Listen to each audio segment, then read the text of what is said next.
ডিক advocate নামটা শুনেছেন নিশ্চয়ই। কুরাসাওয়ের ৭৮ বছর বয়সী কোচ, ফিফা বিশ্বকাপ ইতিহাসে প্রবীণতম কোচের রেকর্ড গড়েছেন। মাত্র ১.৫ লাখ জনসংখ্যার কুরাসাওকে বিশ্বকাপে কোয়ালিফাই করিয়েছেন তিনি। তবে মেয়ে অসুস্থ থাকায় বছরের শুরুতে এই দলটার দায়িত্ব ছেড়েছিলেন, বলেছিলেন পরিবার সবার আগে। তবে মেয়ের শারীরিক উন্নতি হওয়ার কারণে ফেডারেশন আর প্লেয়ারদের অনুরোধে তিনি আবার দায়িত্ব গ্রহণ করেন।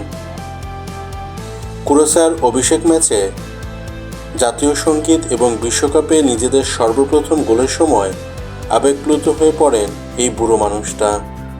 জার্মানির বিপক্ষে ফলাফল যাই হোক না কেন, অদ্ভুত নামের এই লোকটা ইতিমধ্যে ইতিহাস গড়ে ফেলেছেন।